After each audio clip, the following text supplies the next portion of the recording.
Everyone, मैं हूं doctor Deepti और आपका मेरे यूट्यूब चैनल पे बहुत बहुत स्वागत है। अभी हम काफी दिनों से कोविड के बारे में चर्चा कर रहे थे और दूसरी लहर के बारे में बात कर रहे थे। दूसरी लहर ने काफी ज्यादा प्रकोप दिखाया और पूरी देश में चिंता का विषय बन गया। बहुत सारे इन्फेक्टिव पेशेंट आए, बहुत ज्यादा हॉस्पिटलों में रश रहा, बहुत सारे लोगों ने अपनी जान गंवा दी। तो बहुत सारा हानि हुआ, बहुत सारी नुकसान हुआ हमारे देश का। और अब इस बीच में जहां हम अब थोड़े से रिलैक्स हो गए, जहां पर अनलॉक हो गया, जो लॉकडाउन वगैरह चल रहे थे, अब उसमें थोड़ी सी राहत मिली। और उसी बीच अब सामने आ रहा है डेल्टा प्लस वेरिएंट वायरस, यानी कि अब जो है कोविड का जो सेकेंड लेयर चल रही थी, अब थर्ड लेयर की बात होने लगी है। और कुछ पेशेंट भी देखने को मिले। तो जो कोविड जो था, जो कोरोना वायरस था, अब उसमें म्यूटेशन की बात हो रही है और म्यूटेशन होकर अब delta plus variant corona virus के बारे में बात हो रही है, चर्चा हो रही है। तो आज की इस वीडियो में हम उसी बारे में बात करने वाले हैं कि डेल्टा प्लस वेरिएंट क्या है, उसका क्या खतरा है, कितना खतरा है, उसके सिम्टम्स क्या हो सकते हैं, क्या लक्षण हो सकते हैं, और उसकी कुछ प्रिवेंटिव मेजर्स के बारे में हम बात करेंगे और कुछ बेसिक चीजों के बारे में बात करेंगे। जो बहुत सारे सवाल हैं आज भी बहुत सारे लोगों के मन में, हम उसके बारे में हम चर्चा करेंगे। तो ये सब जानने के लिए आपको एंड तक बने रहना है।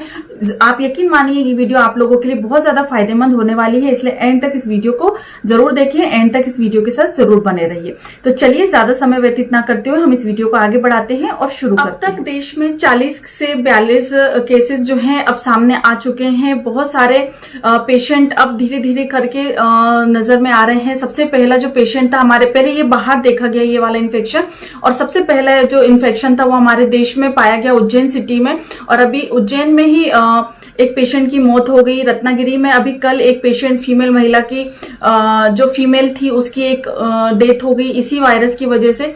तो ये बहुत ज्यादा कंसर्न का विषय बन चुका है। अब आपने नोटिस किया होगा, जो न्यूज वगैरह देखते हैं तो उन्होंने नोटिस किया होगा कि दो चीज हो रही है कि ये वेरिएंट जो है वो वेरिएंट ऑफ कंसर्न है या वेरिएंट ऑफ इंटरेस्ट है।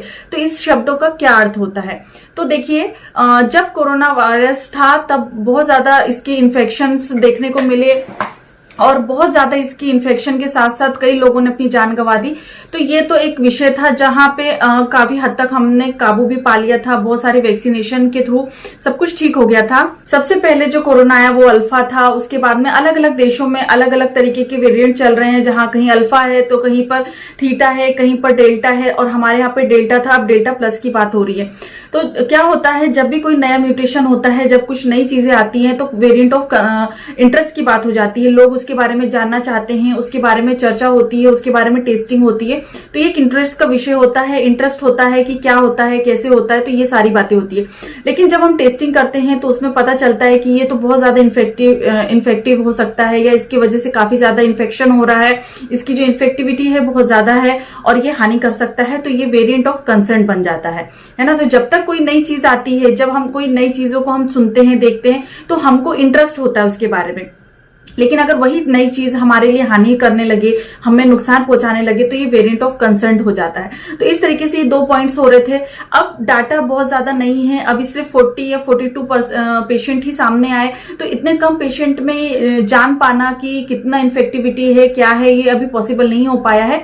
और जब कभी टेस्टिंग की बात होती है, जैसे हम RT-PCR टेस्ट करते हैं और उसमें पता चलता है कि हम कोविड पॉजिटिव है या नहीं है, तो इसमें सबसे इंपॉर्टेंट बात यह है कि जो डेल्टा प्लस वेरिएंट है वो इस टेस्ट में रिकॉग्नाइज नहीं होता है।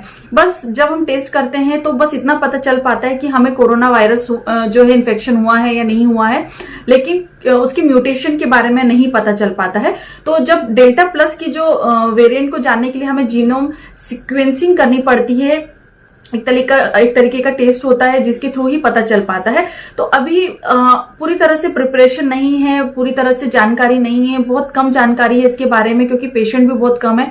तो ये जान पाना कि उसका इन्फेक्शन कितना है, इन्फेक्टिविटी कितनी है, वायरुलेंट कितना है, ये नहीं पता चल पाया है। लेकिन कुछ केसेस के अकॉर्डिंग हम इसके बारे में जान सकते हैं।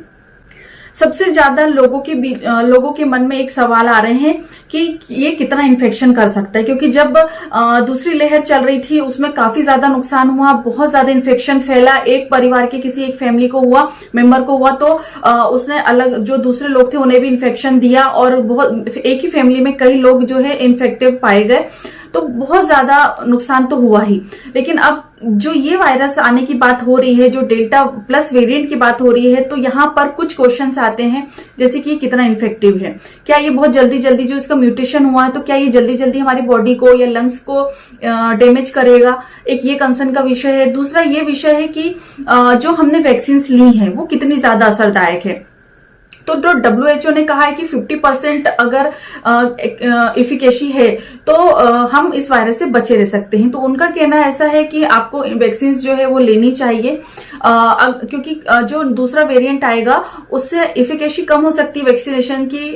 लोगों को ये जानना जरूरी है और उनको समझ में भी आना चाहिए कि आपने वैक्सीनेशन लिया है तो इसका मतलब ये नहीं है कि आपको इन्फेक्शन नहीं होगा। इन्फेक्शन होगा लेकिन माइल्ड होगा, कम मात्रा में होगा, बॉडी डैमेज नहीं होगी, बहुत ज्यादा आपको इन्फेक्शन नहीं होगा, डैमेज नहीं होंगे ऑर्गन्स, आपको हॉस्पिटल पहुंचने तक की नौबत नहीं आएगी। तो ये बात गौर करने की है। और अभी क्योंकि डाटा कम है, ज्यादा इसके बारे में नहीं जानकारी अभी कलेक्ट हो पाई है, तो इसके लिए अभी यही जानना है कि वैक्सीनेशन जरूरी है, क्योंकि बहुत सारे लोग ऐसे हैं जो इन्होंने वैक्सीन ले ली है, वो बचे हुए हैं और उनकी उस कगार पर नहीं पहुंचे हैं कि उनकी जान के खतरा बन गया है।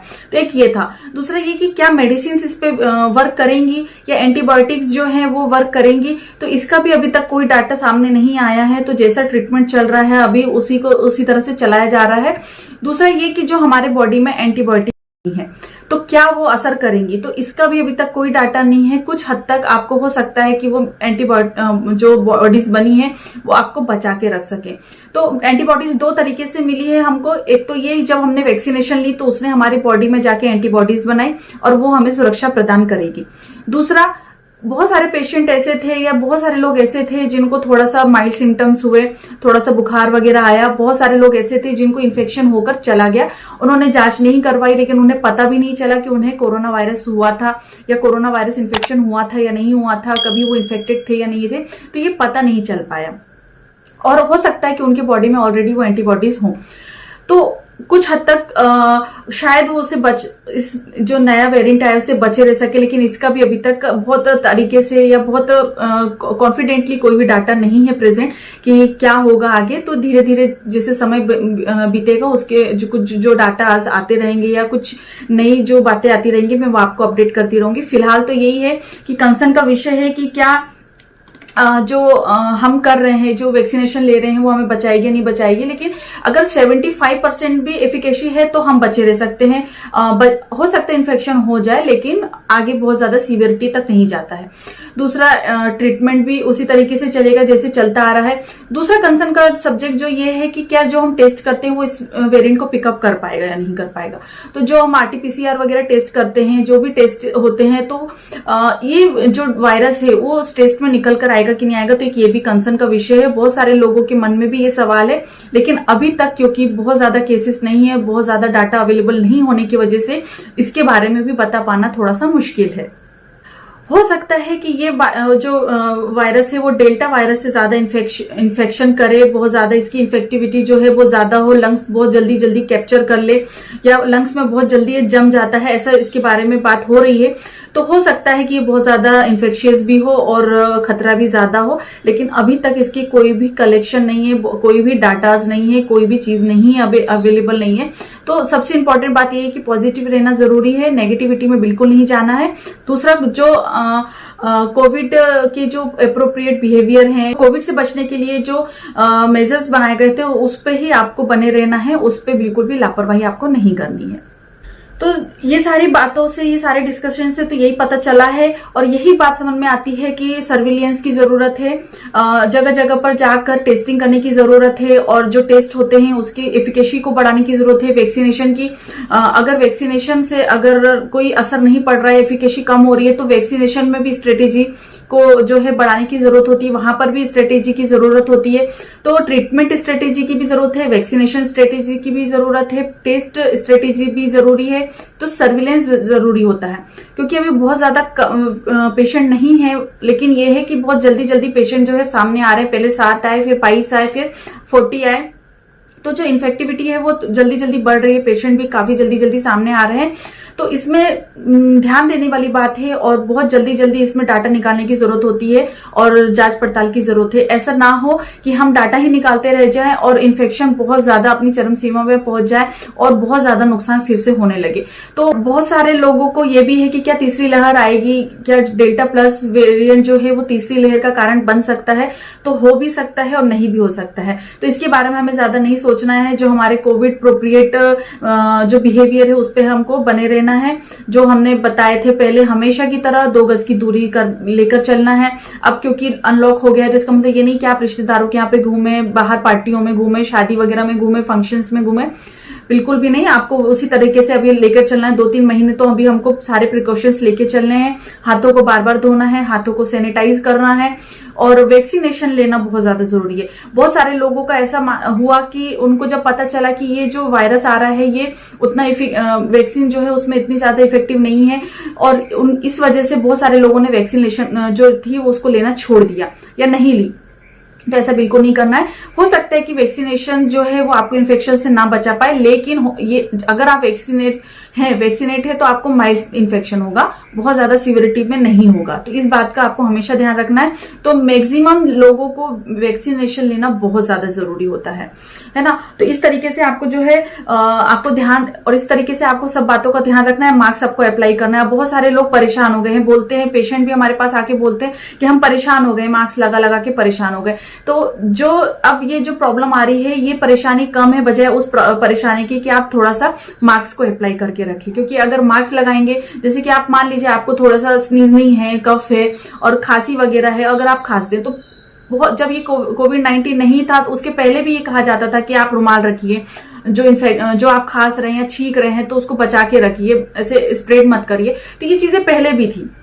अब तो इतना सारा वायरस हो चुका है और काफी ज्यादा इन्फेक्टिविटी बढ़ रही है, तो ये तो बहुत जरूरी होता है कि अगर आपको कफिंग है, स्नीजिंग है, अगर आप मास्क अप्लाई करके रखेंगे तो जब भी कभी आप खांसेंगे तो आप दूसरों को बचाएंगे, है ना। दूसरों को बचाएंगे, इन्फेक्शन होने से आप बचेंगे और दूसरों को भी आप उसके स्प्रेड जो हो रहा है उससे भी आप बचा के रखेंगे। तो मास्क लगाना जरूरी है। मास्क अगर आप नहीं लगाएंगे तो हो सकता है आपको बहुत ज्यादा भारी पड़े। तो इस बात का आपको ध्यान रखना है। कितना जानलेवा है ये अभी तक नहीं पता चला है, कितना खतरा है ये भी अभी तक पता नहीं चला है, क्योंकि कोई डाटा नहीं है और जितने कम पेशेंट हैं, जितने कम केसेस हैं, उसमें ये सारी बातें पता लगाना थोड़ा सा मुश्किल होता है कि वैक्सीनेशन एफिकेसी कैसी है, उसके टेस्ट कैसे करना है, उसमें ट्रीटमेंट कौन सा चलाना है और कितना खतरा है या नहीं है।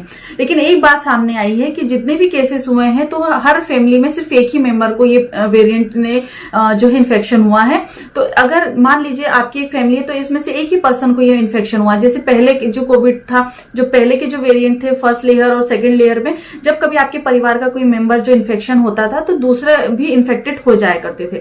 लेकिन अभी तक के जो केसेस है उसमें यही सामने आया है कि कोई भी एक मेंबर हुआ है और घर का दूसरा कोई भी मेंबर इन्फेक्टिव नहीं हुआ है। तो ये एक खुशी की खबर है, एक अच्छी बात है, एक पॉजिटिव बात है हमारे लिए कि अगर एक पर्सन हो रहा है और पूरी फैमिली नहीं इन्फेक्टेड हो रही है, इसका मतलब इसकी इन्फेक्टिविटी रेट जो है कम है। थोड़ा सा अंदाजा हम लगा सकते हैं कि हो सकता है कि इसका इन्फेक्शन बहुत ज्यादा मात्रा में ना फैल रहा हो, इन्फेक्टिविटी रेट जो है वो कम है इसकी, ऐसा हम लेकर चल सकते हैं अब तक के जो डाटा या केसेस है उसके अकॉर्डिंग।